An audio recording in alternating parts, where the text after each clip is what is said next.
Okay. Hello, everyone. Thank you for joining the Rapido monthly update. My name is Megan Weldon, a product manager on the Rapido team here at Clarivet.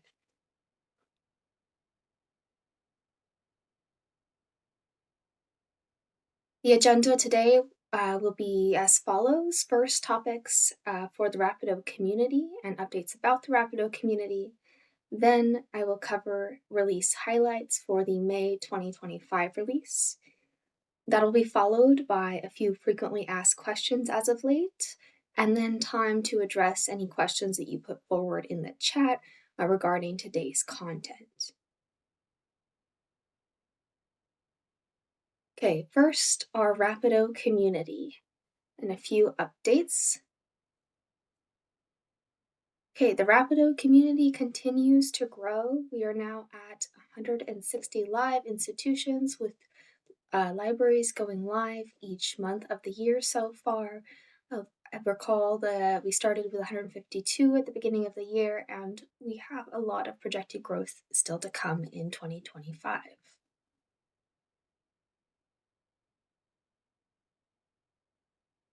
Hey, the Aluna conference is coming up. I look forward to seeing you there. If you want to let me know in the chat if you'll be there, we can connect a few topics for and about the Aluna conference. It's happening in June this year, June 16th through 20th in Atlanta. The registration is still open for this conference. There are a lot of different a lot of different sessions already on the agenda related to the resource sharing community. I look forward to learning at these sessions.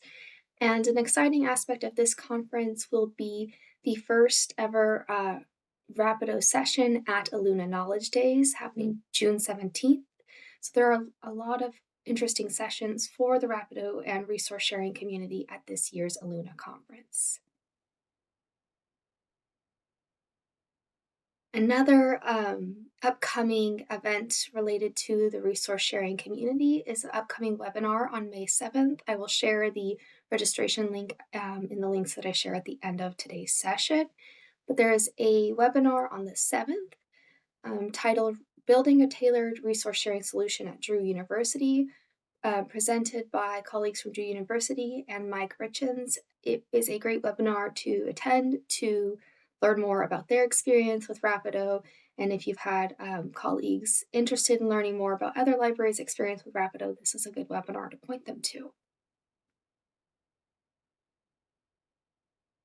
Okay, another important part of the Rapido community as of late is the curve process. You may have heard of this formerly referred to as the NERS process. It is the enhancement cycle. You might have seen the call for submissions on the listserv. Here's a snippet of that call for submissions.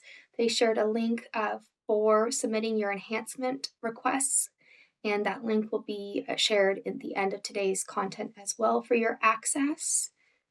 Regarding the timeline, they have been requesting and accepting submissions through today, April 30th. So if you haven't got your submissions in yet, it is now up against the deadline. I look forward to seeing all of your ideas that come through via the curve process. After the ideas and enhancement requests are submitted, there will be a few rounds of review with some voting to occur in June, then additional review and work behind the scenes for another round of voting to occur later this summer. It looks like a July, August sort of timeline for that. Okay. Thinking about the curve enhancement cycle brings us actually to the key development highlight for the May 2025 release. This development that we are highlighting in the May release came from the curve process, and it is the first of the 3 developments that were added to the 2025 roadmap based on the 2024 curve cycle. To introduce this development, I first want to get us kind of thinking about the same aspects of resource sharing because there are a lot of areas. So first, I want to acknowledge that there are quite a few request dates related to resource sharing requests, and just want to remind you of the differences as I'm going to be using both a couple of dates in the conversation ahead here. So there is the creation date, which is the date your request is created. There's the update date, which is the date the request was last updated either by staff or the system. And the two dates most pertinent to today's conversation regarding the enhancement is the loan due date and the due date. The loan due date is the date the item is due for your end user, and the due date is the due date for the item at the lending library, which is calculated based on pod terms and the loan period. So the pod terms of the loan period and the delivery time. So thinking about this in context, the loan due date is going to be a date that is sooner than the actual due date. So, thinking about these different due dates, there is a current setting that you may have configured at your library in regards to how these due dates interact with your library calendar, specifically your library calendar's closures. This is a setting that lives within your fulfillment unit for resource sharing, looking at your rule type of loan. There's a term of use applied, which affects the loan due dates and how they are impacted should they fall on your resource sharing library's calendar closures. The policy that I'm referring to is titled Closed Library Due Date Management, and there are three different policy selections under that. One being to keep the due date of the loan as it is. So, should the due date of the loan fall on the library's closure, it would stay due on that date. Another option that you might have in place is to move backward, which would mean the due date of the loan would for your end user would fall on the last opening date prior to the calendar closure. There's another setting to move forward, which is intended to move the due date forward to the next opening date that would come after the closure. However, because your pod terms determine the due date itself, your loan due date can't be moved forward if that would push it past the due date of the pod itself, or the due date that is calculated by the pod itself. So, really, as a library, your best options at this point are either to keep the loan due date to fall on the calendar closure or to move it backwards so it comes due prior to the closure. This relates really to this curve enhancement idea that was submitted by the community. So, this curve enhancement, there's a lot of text here, but it's summarized as extend the due dates and the renewals based on the borrowing library calendar closures. So, really, this is coming as a solution to handling libraries' desires to perhaps move that loan due date and due date to fall after those closures. So, it would be bumping the loan due date and the due date into the future past the borrowing resource sharing libraries calendar closure.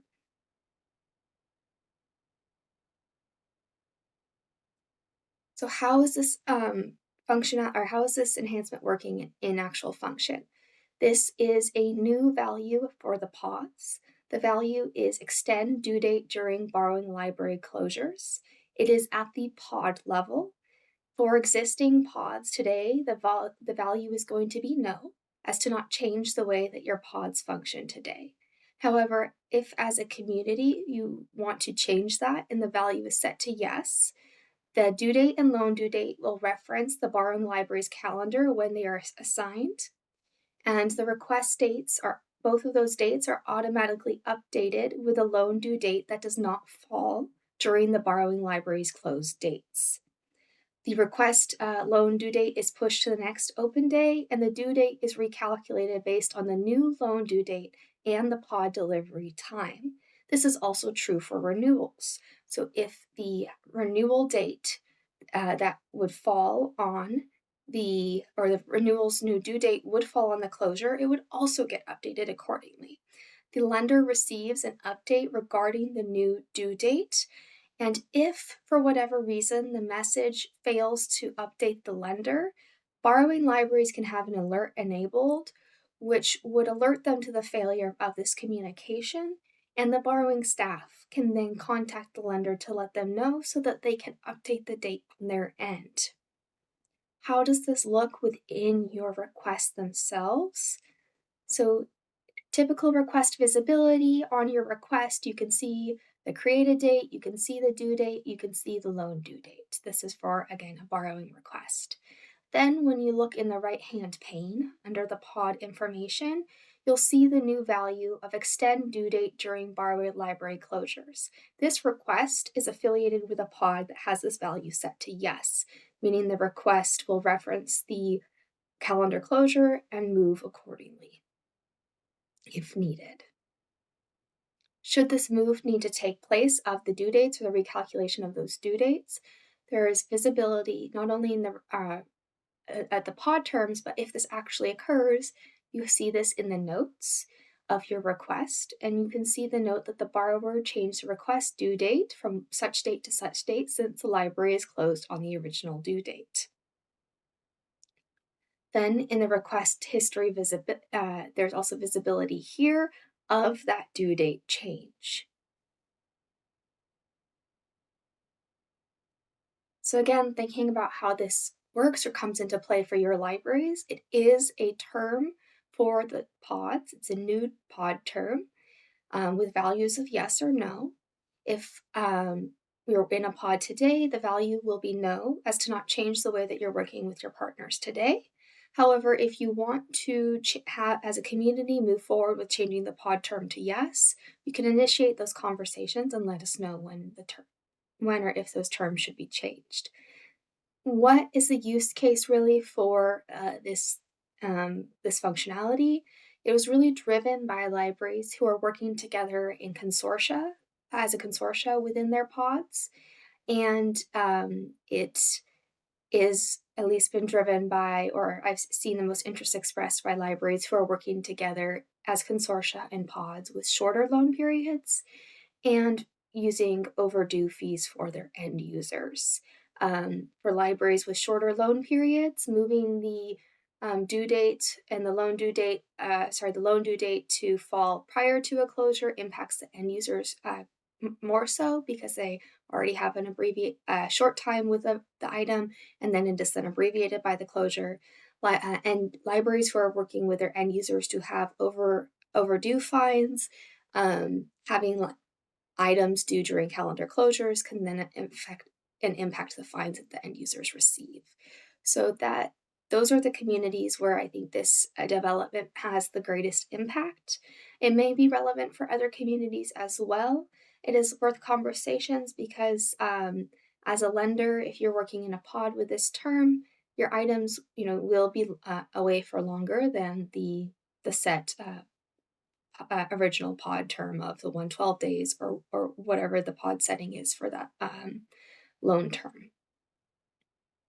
So that is a lot of acknowledging dates, a big development there. If you have questions, please put them in the chat. If you're curious to see if this would be a good fit for your pod, let's have a talk about that to see if that meets your needs. And if it is a change that you want to make with the pods that you're in, it would be valuable to have that conversation with the community members within your pod. Okay, an additional development that is a highlight for the May 2025 release is the visibility of the EILL eligible term. So for ebook requests, so for your ebooks, if you are using the EILL eligible job to indicate if ProQuest ebook specifically, are eligible for ebook lending, and that job is then assigning the EIL eligible indicator to those items, that will now be visible for the lending workflow on the download and deliver screen. So again, more specific to libraries who are working in the ebook pods, or the ebook pod, may be less relevant to the DRM-free ebook today, but building that infrastructure for beyond the DRM-free ebook sharing. Okay, a few frequently asked questions, all relating to existing functionality in your environments today. And then I will take a moment to look into the chat to see what questions you've put forward based on today's content, and then share a few links related to today's content.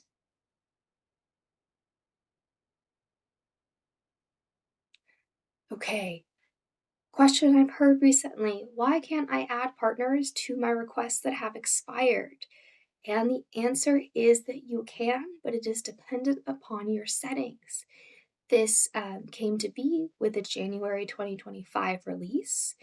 If under Configuration, Fulfillment, General, Other Settings, and you see that you have the parameter rs keep expired requests active set to false, you will not be able to act on the expired requests. However, if you change this parameter setting to true, your team will be able to act on expired requests, meaning requests that have expired will be editable. You can change the data in those requests. Your various request actions will be available, and staff can manually add partners to those requests should they want to do that. So it is a parameter worth checking. If your team wants to be acting on expired requests and have them be actionable, the RS keep expired requests active would need to be set to true.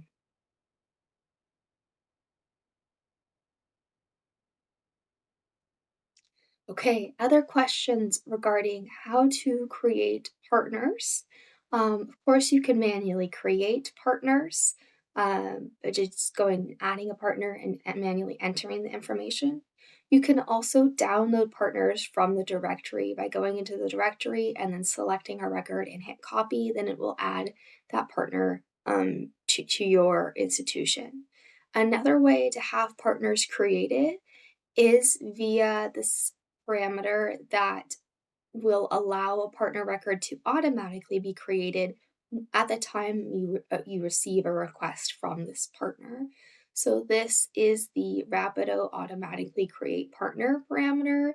If set to yes, it will allow requests that come in via peer-to-peer partners from non-Rapido partners to result in the creation of a partner record. This works for both our ISO 1866, and INSIP peer-to-peer partner types. There's also an alert that I would recommend you enable should you also enable this automatic partner creation functionality.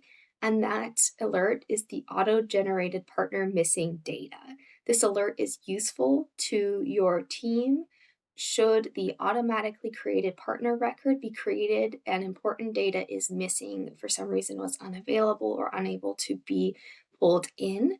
Then your team will be alerted of that upon the request, and they can act on fixing the partner record before they continue to work on those requests. So again, can manually enter partners, can simply copy them from the partner record from the directory via selecting the partner record and then select copy, or you can have partners be automatically created for you should you receive requests from these peer-to-peer partners.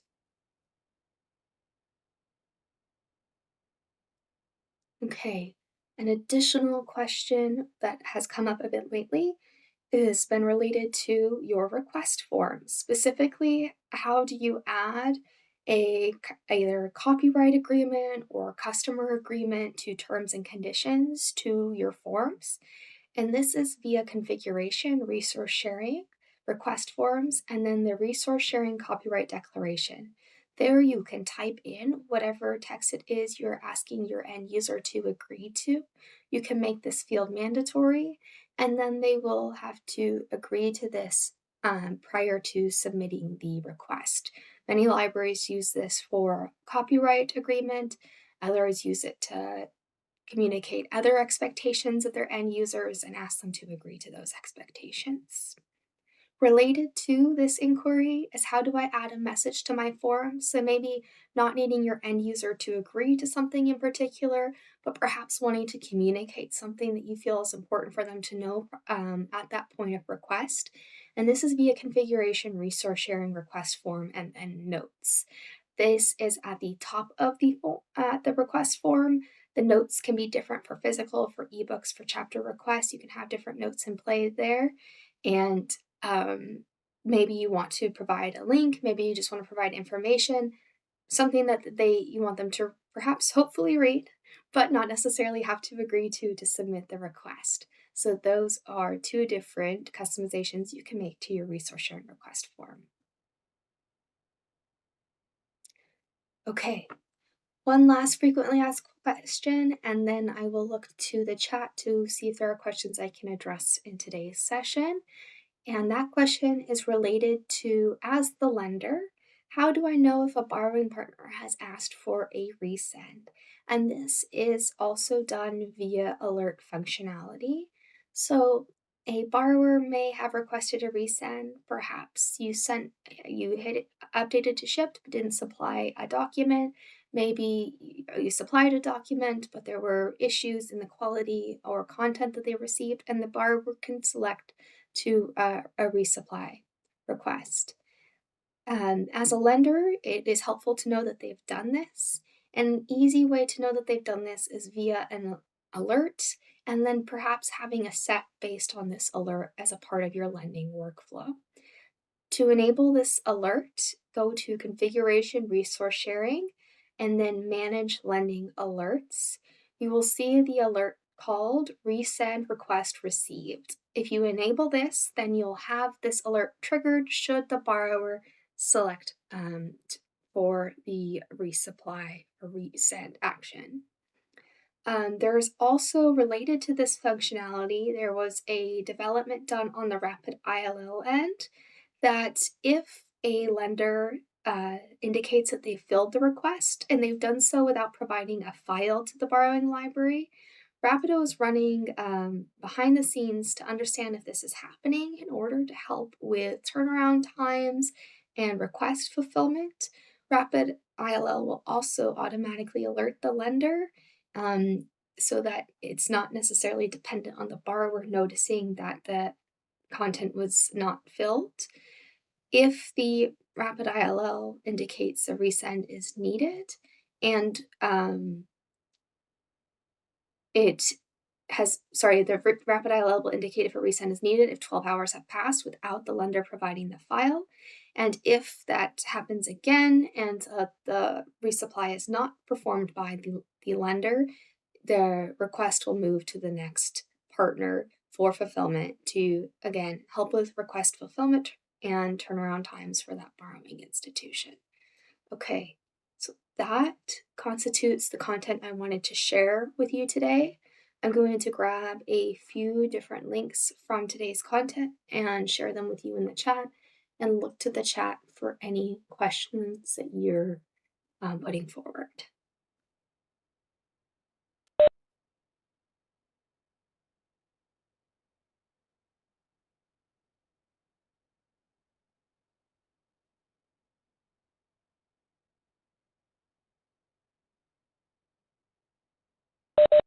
Okay, in the chat, you should now find a few different links. One related to the curve enhancement process. Again, those submissions are due today, so please get in your submissions. If your library is looking to join new pods, there is the pod form that you can use to indicate to us if your library should be added to new pods. I've been having a lot of conversations with libraries about their work to get into the ebook pod. If you're ready to get into the ebook pod, let us know. If you have questions about the ebook pod, let me know. There are additional 2025 monthly update webinars that you can register to. Previously, I had webinars available for the first half of the year. Now you can register for webinars for the second half of the year. If you're not yet on the Rapido listserv, it's a great resource and means to connect with your community, ask questions of one another, and I recommend joining that Rapido listserv. There's also a link to the release notes that covers the highlights, fixed issues, etc. They are available as a collective page of highlights or individually for each month. Then the last link you'll see there is the upcoming webinar by Drew University speaking to their experience with Rapido. and colleague Mike Richins as part of that conversation as well. So now that you see that in the chat, I'm going to look for any questions that you've put forward today, see what is there that I can address. Seeing that some folks will be at Aluna, exciting, look forward to seeing you there.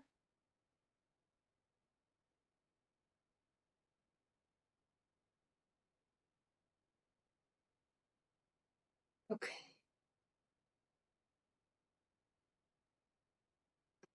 Right. A question regarding the due date update functionality. So yes, the updated due date is automatically communicated and updated in the system for those partners. However, if for whatever reason the update didn't go through, there is an alert that the borrower can enable to be receive this kind of communication. They would then reach out to the lender to let them know that the date was changed in the system, but for whatever reason the communication was not sent to them. Then the lender is able to update the date on their end so that they have the updated due date information. It is not the borrower performing the update for the lender. I hope that addresses your question, Amanda. Please let me know if there are other aspects to it that are outstanding. Seeing that other folks will be at Aluna, great. Looking forward to seeing you there. It's always a great event, and there's a really robust resource sharing track this year. Okay, waiting for additional questions in the chat. Not seeing anything in the Q&A feature. If you're busy typing, please hit enter so I can see that you've got a question. Otherwise, you've got my email address and it's up there on the screen. So please send me an email if you've got questions beyond what was addressed in today's content, or if you would like to connect about Rapido at your library. Thank you.